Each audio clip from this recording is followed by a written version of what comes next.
Welcome to the Speak Podcast, produced by Launchpad 516 Studios. New episodes available every week on all your favorite podcast platforms. Speak is a public speaking platform for people with ideas and stories. Each Speak Talk features 3 key moments: the moment of truth, the moment of transformation, and the moment of impact. We host pop-up events all over the world, and now we are bringing our talks to your device.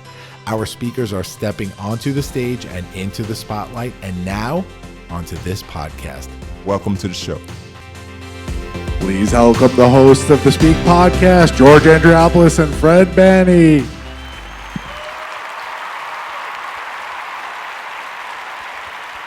Thank you. Thank you, everybody. Welcome to the Speak Podcast. So there's going to be a little bit of redundancy here for those that were here for the pop-up event a few minutes ago. Those listening at home, we just concluded Speak Neurodiversity, our 10th pop-up since our inception last November. Thank you. Thank you. Put your hands together for that.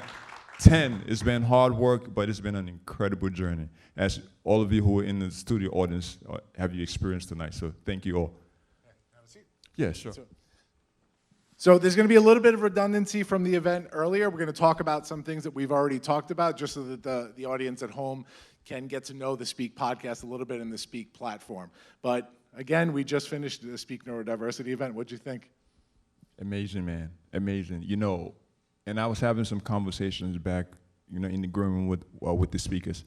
What I love about this is to see all the hard work, the rehearsal, and everything comes together. And I'm so proud of every speaker that took the stage today. Because prior to the event, some of them was nervous, but when the lights came on, they delivered. Didn't they deliver? Awesome. And that's the beauty of what we do, man. It pumps them up every time. Yeah, and I love that we had some thoughtful conversations backstage with some of the speakers. We pride ourselves on working with channel partners and speakers that really care about what they're speaking about, right? We don't want people to just come on this stage just so that they could put something next to their name on their LinkedIn profile to say that they're a published speaker and that they achieved this new thing and it didn't really matter. We want to bring speakers on our stage that actually care about what they're speaking about, that come here to create change. And so, when we have conversations like we did backstage, it really shows us that we've made some good decisions here, and we have some incredible people part of this thing. Absolutely, and even during intermission, I was walking, amongst the audience members, and I was having some conversations, and someone said to me, "It's such a roller coaster," and I was like, "I love it," because as humans, stories is what connects us, right? You have some talks that may be funny, other talks that may be emotionally moving, and that's why the Speak platform exists, to bring these ideas and stories that really matters. And our job is to elevate and amplify those ideas and stories. So I love this journey, brother. We're doing something amazing. I'm loving it too. I'm proud to say that, yeah. Absolutely. So let's talk about here with our studio audience what the Speak Podcast is, what we're doing with this platform. So you all just witnessed a Speak pop-up event. Speak pop-up events are the foundation of what we do here. We have pop-up events all over the world, and they lead eventually to our annual main stage event. If all goes well, which it is going well, it looks like we will be in the theater at Madison Square Garden, October of 2024. That is the goal. And our speakers that appear on our pop-up stages have the opportunity to apply to speak on that main stage annually. Now, from now till then, what happens? Well, we host a pop-up event. Our incredible team records these events. I was going to say videotape, which shows you my age, but our incredible team records these events. We produce these talks. They get released subsequently on our YouTube channel, and then eventually they make their way onto this right here, the Speak Podcast. So the Speak Podcast is a podcast that features every week 3 of our talks, right, from all different events. It's a mix of events, so it's not necessarily 3 from the neurodiversity event that you'll see. You might see 1 from neurodiversity, 1 from Speak Health, 1 from Speak Beginnings, right? We mix it up every week based on a micro theme. So you want to talk about the micro themes a little? Yeah, absolutely, because what's incredible about the structure of that is you might be having an event in Dallas, Texas, and you might be having an event in Northern Ireland, and we're here in Port Washington. But there's a through line that runs through the talk. So we take those talks and we put them together so it tells a new story. So it's not redundant when somebody comes to an event and they're listening to the podcast. So those micro themes really give the listeners an incredible experience, and they can kind of follow through based on that theme. And before, I don't know if we did this, but shout out to our third partner. I know we're going to get to that, Jason Martin, who is our third co-leader. He, as mentioned earlier, Jason is traveling, so he wasn't able to be with us tonight. But Jason, you're here in spirit, and we love you, brother. Just wanted to shout you out. Yes, sir. Yes, sir. So one more thing before we bring our speakers out here and we interview them for our fireside chat tonight. This podcast is something that we're super proud of. This is the second time that we have done a live episode of this podcast, and it looks like it's something that we're going to continue. The first time was after our Speak Health event, and it came out as a bonus episode, a secondary episode of the week last week, I think, or 2 weeks ago. And we got incredible feedback on it, so we're going to keep doing this. So on some of the events where we don't have 10 speakers, we have a few less speakers, we'll fill in with the Speak podcast to have some incredible conversations. Now, this thing launched about 3 months ago, a little over 3 months ago. We are still growing our YouTube channel and the videos, and so we hope in the coming year that they get a lot more attention and some of these go viral. But this podcast is already viral. This podcast has been consistently in the top 50 on Apple's performing arts charts. So you look at other podcasts that are some of the big boys in the speaking industry that are 1, 2, 3, 10, we're 50, right, out of tens of thousands of podcasts. So we're coming for them, and it just really shows that these speakers that we have on our stage just have incredible messages to send. So I wanted to thank our audience here, our audience at home, for supporting this podcast and this platform and really just amplifying voices, which is what we do. Yeah, so you know what? Let's just bring everybody out. All right, come on out, guys.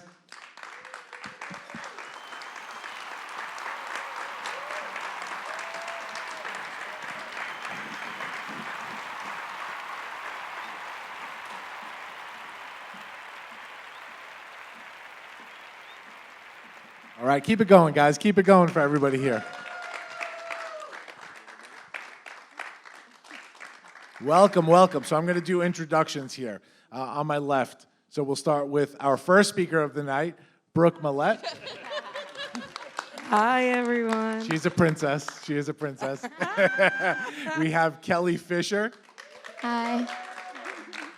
We have Pam Weingart. We have Robert Valley Jr. And Dr. Dale Coffin, A-star. I think they sat in a different order just to mess me up, but I got you guys. I got you. All right, so I want to dive in and begin by discussing neurodiversity with the speakers today. I mentioned this earlier during the event, but I'll go over it again. Neurodiversity is a word used to explain the unique ways that people's brains work. While everyone's brains develop similarly, no two brains function alike. Being neurodivergent means having a brain that works differently from the average or neurotypical person. Okay, so Kelly, you are a neurodivergent individual that has been through a tremendous journey in your life. Talk to us about why it's important to share stories like yours and who you think you can help by doing so. I think it's important to share stories of what you've been through because you can be a positive inspiration for others and you can help instill hope in others.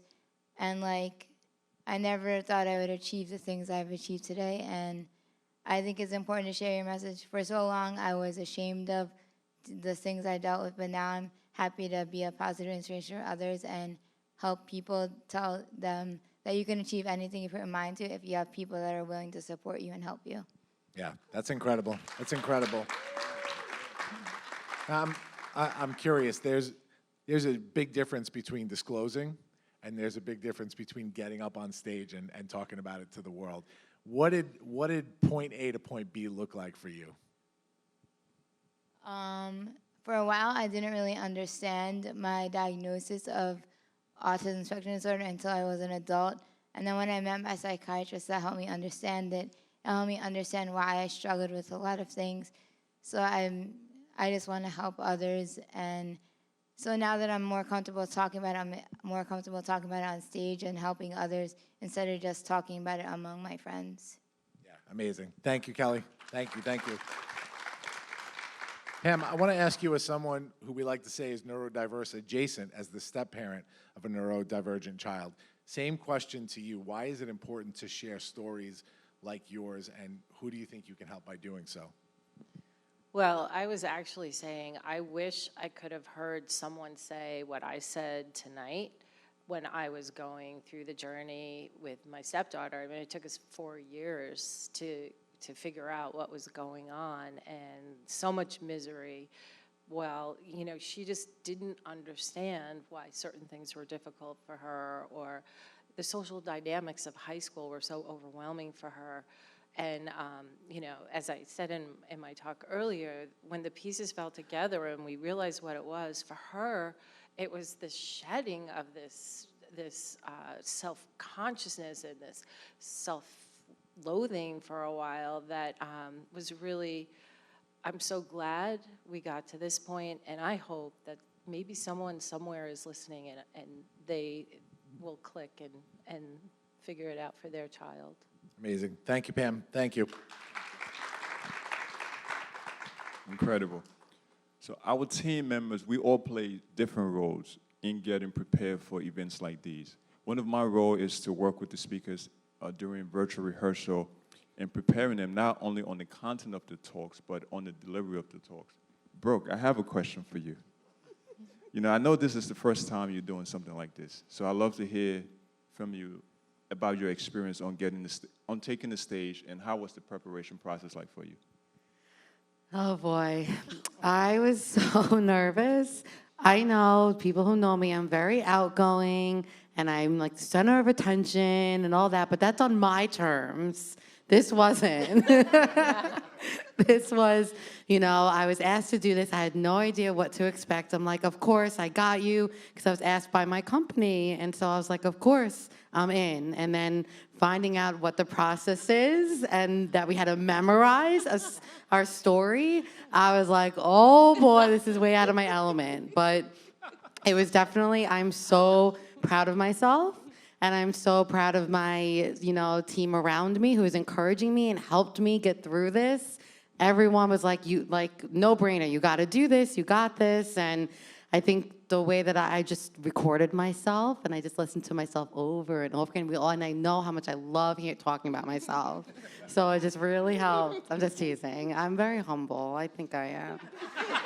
But, you know, it was really a special experience, and I'm so grateful to the Nicholas Center for, you know, giving me opportunities like this, and for you both here for helping me with this, you know, adventure of mine. Put on my resume, right? Can I? Certainly, you can, absolutely. I'm glad to hear you say that you're proud of yourself, Brooke, because really we are proud of you as well, because we saw the work that you did. Brooke is fun to work with, as you can tell, right? She's incredible. I get it from take after my mom. There you go. Seriously. There you go. I really do. Awesome, awesome. So, Mr. Valley, Robert, you are an attorney that speaks, right, in different ways for a living.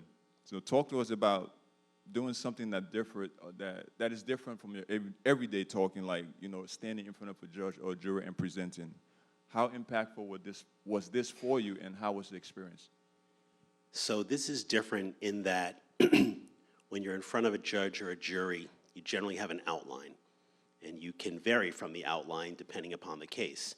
Here, you're asked to be locked into memorizing something, which is actually really interesting, because I had the discussion with George that when you're up here and it's so ingrained in your memory after, you know, a few weeks of doing it, it's almost an out-of-body experience. So from that point of view, I really enjoyed doing this, and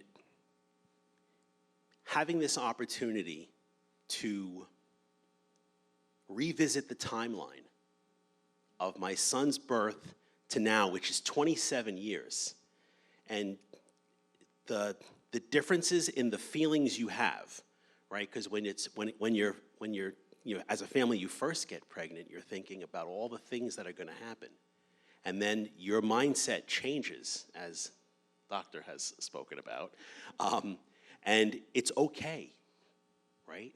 I'm excited for the future. I'm excited for my son, and this gave me that opportunity to kind of revisit that in my mind. Thank you. Thank you, Robert. I had to walk away from your talk as you were giving it because rehearsal and just reading your drafts, I get emotional just reading it. I'm a father of 4, and I can't hear anything about somebody's kid without just like breaking out into tears. So it was an incredible talk. Thank you for that. So we mentioned earlier that tonight's pop-up event, Speak Neurodiversity, is co-produced by the Nicholas Center, a 501c3 human services agency with a social mission to create innovative programs and services that allow autistic individuals to learn, live, and work in the community. I got that right, Leanne, right? Learn, live, and work. I know it. Okay, the Nicholas Center is an incredible organization that I have had the pleasure of working with in a number of ways. Dale, talk to us about the importance of an organization like the Nicholas Center and how your story tonight ties to the Nicholas Center. So that is a multifaceted question. It's the only kind we ask here. Centers like the Nicholas Center are so important because the unemployment rate for individuals on the spectrum is somewhere upwards of 90%, which is insane. And that comment I made during my speech about individuals with autism graduating to their parents' couch is very common because once upon a time there was nothing available after high school. In organizations such as the Nicholas Center saves people's lives, not only the individual diagnosed, but the families as well. And I don't think that people really understand and value the desperation that people feel. So it's almost like a lifeline. And there are many more organizations that are opening because of work that they see can be done. And it's such an interesting dichotomy to reflect on. I think that my experience with the Nicholas Center goes way back. I was Nicholas's OT when he was 2 years old. And that's how Stella and I met. And when my own son was diagnosed with autism, I ventured off to do other things, but we still kept in touch. And when I saw the corporation that she was creating, an entity, I was like, wow, it makes me hopeful for the future for individuals on the spectrum because they actually can be productive and contribute to society, which they have so much value if people really give them the opportunity and the benefit of the doubt. Thank you, Dale. Thank you. So, Brooke, you happen to also be an employee of the Nicholas Center. Yes, you get to go again. I sure am. Dare we do this? Yes. 8 All right. years, baby. Let's dive in. Okay, 8 Brooke. years. I Isn't had that the nice? opportunity to work with Sorry. you as well while I was consulting for the Nicholas Center last year. So I want to ask you the same question about the importance of an organization like the Nicholas Center and how your story ties to the Nicholas Center. Oh, man. I mean, the Nicholas Center has really, opened my eyes to, the different, programs that we can offer for individuals who have, intellectual disabilities, whatever you want to say. And I just thinking back, when I spoke about, my brother, Zach, they never had those, the Nicholas Center program at all, when he was growing up. So I think that it's really special that I'm able to work at a place like the Nicholas Center because of my brother and how the connection and how I wish that he had this growing up. And I know it's just really special for me. And I know I have when I talk about the Nicholas Center too, I always get choked up and I can't help it because I'm so grateful to be at a company that I love and that I really feel like I'm making a difference. I literally, I love my job so much. I love the staff. I love the participants are literally my heart. And, and then being a living care, it's just so incredible, the opportunities that we get, just by doing what you love. And it's just, I don't know, I feel like I can go on and I rant a lot. And that's why it's so good, actually, that I had to memorize this speech, because I feel like if I didn't, this is what it would sound like. So gonna and tell you this is- something, This Brooke. is my downfall. There are no accidents. You know, like I'm just saying, like this is what happens to me because I get so passionate and I go in and in and in and I'm just like I don't stop. But you know, I'm just so happy that I was able to speak my truth. Oh my God, you like what I did there? You did it. And that I was able to get my story out with, you know, my brother, which, you know, I wish he was here tonight too, because he's such an incredible guy. I'm sorry, keep going, but I just wish that, I hope still for him that he could find a place like the Nicholas Center that's appropriate for him, you know, and I know. It's up to Stella, Nicole, Jeremy. All right, Sean, right? can we play Brooke off? You have that Oscar music? We could play her off. I'm sorry. No, I'm But kidding. thank you guys. No, seriously, this has been incredible. And thank you to the Nicholas Center for always literally being such a huge part of my life and giving me all the things Thank you, that Brooke. make me feel good. I'm going to keep going. Thank you, Brooke. Robert, your son is a participant at the Nicholas Center, and I'm lucky enough to actually produce a podcast for the Nicholas Center called Agents of Humanity, a show that features your son, Robert, as one of the hosts. What has it been like to go from the origin story that you described in your talk tonight to having Robert be a participant in a place like the Nicholas Center where he is able to work and learn to his potential? That's a great question. It reminds me of when he left college and was in job training. And the individuals who were coaching him there said, "It's not going to work. Robert rocks. He makes noise." And we're like, "He's autistic." And within about 3 weeks, we were able to find Nicole and Stella at the Nicholas Center. And I don't want to exaggerate, but it's literally as if the sky opened, the sun shone down, and we were like, "Oh my God, this is fantastic." There are people like us, parents like us, who have the same goals and desires and wants and fears and concerns, and we can share that together. And to see my son go from someone who was shy, apprehensive, tentative, to what he is now, he has tremendous opinions, and he is happy to share them with you. And his musical tastes, maybe not. Thank you, Robert.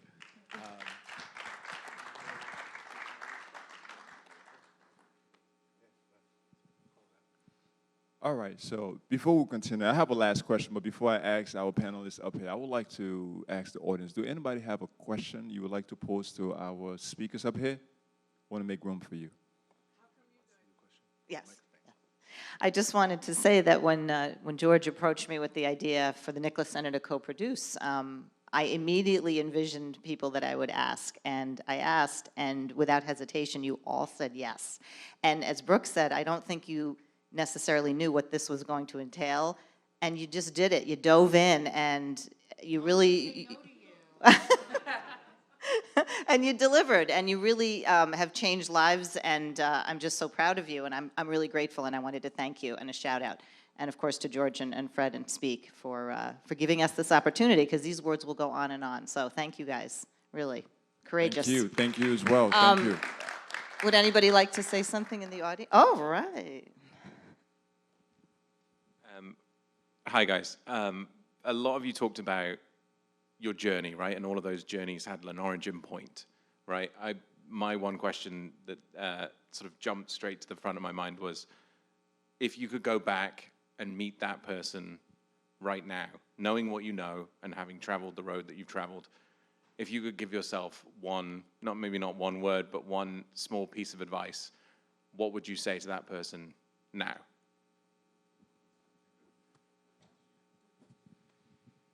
That's a great question. I think a piece of advice that I would give is not to be so fearful moving forward. At the time that my son was diagnosed, he was 18 months old, and the future seemed so bleak. And I was so focused on when he's 21, is he going to be able to go to college or live on his own, instead of really focusing on every single moment. And those are the things that mattered. And so many things changed from 1997 to now that I wish I wasn't so afraid of the future. For me, I don't know who found it, whether it was my wife Jill or myself, but we found a quick blurb, and it was simply that life is not about hiding from the storm. It's learning how to dance in the rain. I would say to my younger self, everything happens for a reason, and you are where you need to be, and things will fall into place. You just have to just ride it out.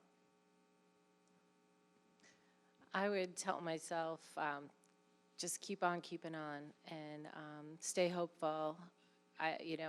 There were times where I really honestly lost hope. I had no idea where we were going, and I'm glad, obviously, to be where I am now, but that's what I would do. I would say, keep up the hope. Me too? You sure? Is this thing on? I mean, I think I kind of wish that I was educated more myself, maybe, or advocated more for Zach. I don't know, I think about it and my heart breaks a little bit, to know that how happy I am in my life and that I love so much what I do. I literally come to work happy every day. I tell you, it's no joke, and it's so thankful to it's the Nicholas Center that makes this, right? And our team and all, but in Zach, he really doesn't have that. And so it really, I don't want to get emotional, but it's sad, and it really, really sucks. And so I kind of wish that if I knew this now, adulting, and because we really are practically twins, we're very close in age, so I didn't really understand what was going on as much. I wish that I did, and I wish that, maybe this will help me to do better again and try harder with him again. And I thought that I did it, you always doubt yourself. You always want to push and do more, but I think that, hopefully this will be a really good thing. Wow. Awesome. Thank you for that question. Thank you for that question. And to our speakers, our panelists, thank you for sharing such intimate moments with us and sharing your heart. That was very moving, and you reflecting back, what would you say based on your lived experience and all the wisdom and knowledge you have acquired. So I'm sure that's hopeful and encouraging for people listening, not only in the audience, but those listening to the podcast right now. I have a last question for everyone, right? So my final question is for the group, and I want each of you to answer to the best of your ability. What is your hope for this talk that you gave today? And what kind of impact would you like it to have in your wildest dreams? What is your hope for the talk that you gave today? And what kind of impact would you like it to have in your wildest dreams without any limitation? So I'm going to start from my left. Kelly, Brooke, Pam, Dr. Dill, and we'll wrap up with Robert. My hope for this talk is to inspire others that you can achieve anything you want with the help of others and encouragement from others. And to mothers out there, just be a constant support and never give up on your kids, and they can achieve anything that they put their minds to.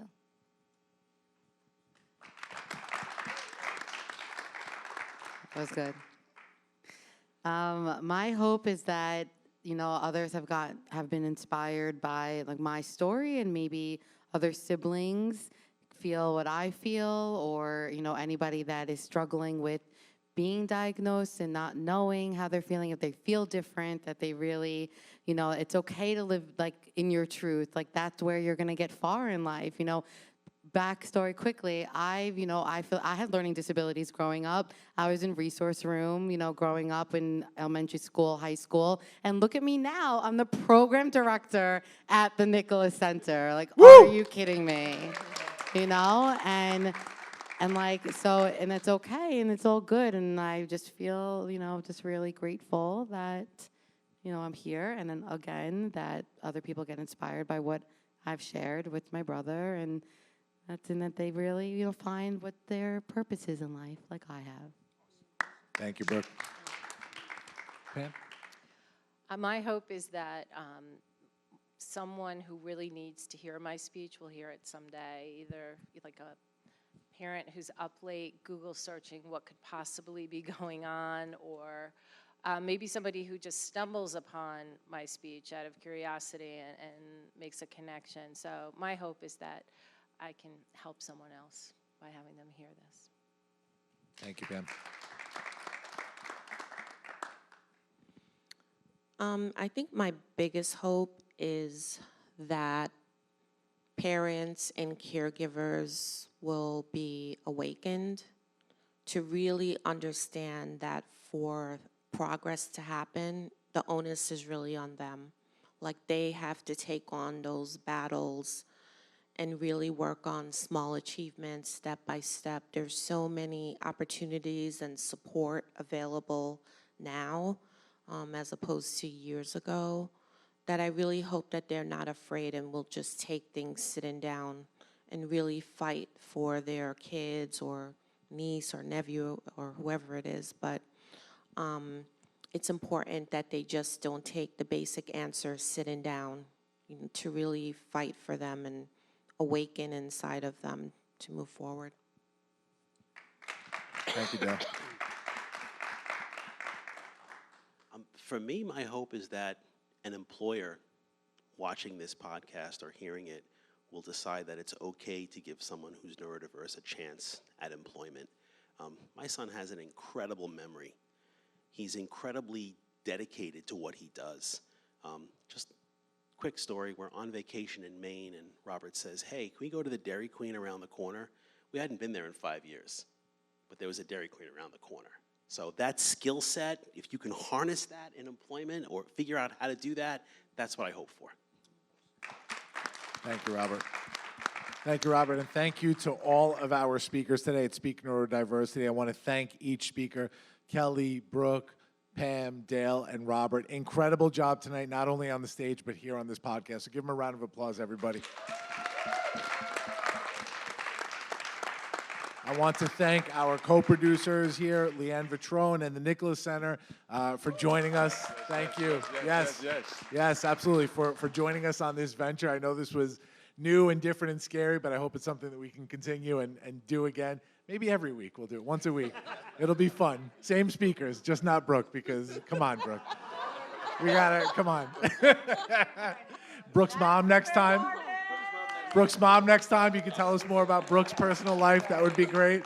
That'll be the next question. But yeah, I want to thank the Nicholas Center, Leanne Vitrone, Stella Spinakos in the audience. I want to thank the Landmark on Main, the Jeanne Rimsky Theater, for having us today. Incredible venue, and in the town of Port Washington. This is a really nice town. You guys always talk about this.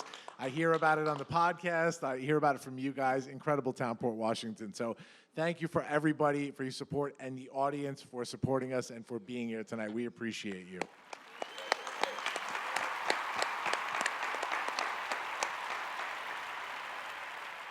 That does it for this episode of the Speak Podcast. Make sure you subscribe on Apple Podcasts, Spotify, Pandora, Amazon Music, and anywhere that podcasts are downloadable. The link is on the agenda page on the Talk of That survey. And again, we want to thank you for being here tonight. Please make sure to subscribe to our YouTube channel as well. And before we finish up tonight, we always do this at the end of the events, but we put the podcast in between this, but we want to give our speakers an opportunity to stand up and take their final bow of the night. So speakers, if you can, line up right here on the red line. Everybody give them a big round of applause as they take their bow.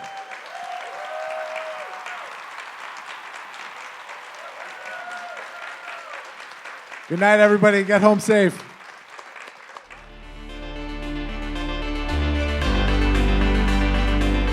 The Speak Podcast is brought to you by Launchpad 516 Studios. Executive produced by Fred P. Banny, Jason Martin, and George Andriopoulos. Our theme song, Champions Day, is by Lupus Nocti. Incidental music, Melting Places, is by Andres Cantu. Music and sound effects licensed through Epidemic Sound. The Speak Podcast is hosted with Podbean. Make sure to subscribe to this feed wherever podcasts are available and leave us a 5-star review on Apple Podcasts while you're at it. Follow Speak at Speak_event on Twitter and at Speak Event on all other social media platforms. Visit our website, speakevent.com, for upcoming events, channel partner, sponsorship, and speak at work opportunities. And follow all the great podcasts produced by Launchpad 516 Studios.